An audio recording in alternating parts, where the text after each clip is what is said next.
Where the Wild Things Are. Story and pictures by Maurice Sendak.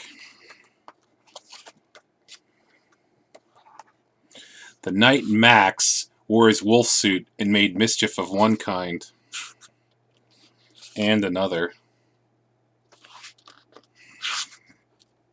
His mother called him Wild Thing, and Max said, "I'll eat you up!"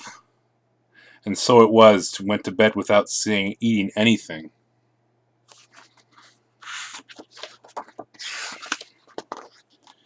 That very night, in Max's room, a forest grew.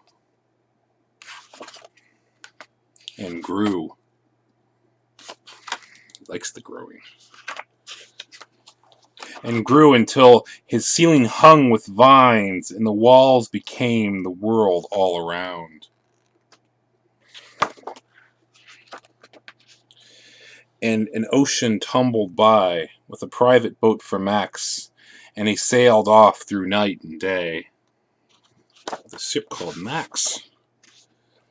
And in and out of weeks, and almost over a year, to where the wild things are. Ooh. And when he came to the place where the wild things are, they roared their terrible roars, and gnashed their terrible teeth, and rolled their terrible eyes, and showed their terrible claws. Till Max said, "Be still!" Look at them all frightened. And tamed them with the magic trick of staring into all their yellow eyes, without blinking once. And they were frightened, and called him the most wild thing of all. Look how frightened they are. And made him king of all wild things, as they bowed to the king.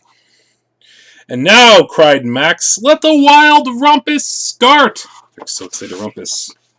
And they jump around, rumpus, rumpus, rumpus. And they hang around, rumpus, rumpus, rumpus. And they laugh, and rumpus some more, and carry Max around. "Now stop," Max said, and the wild things off to bed and sent the wild things off to bed without their supper. The king of all wild things was lonely, and wanted to be put where someone loved him best of all. Wonder where that could be. Then all around, from far away across the world, he smelled good things to eat. So he gave up being kings of where the wild things are.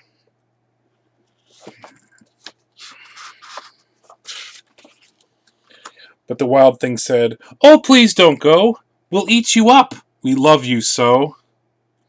And Max said, "No."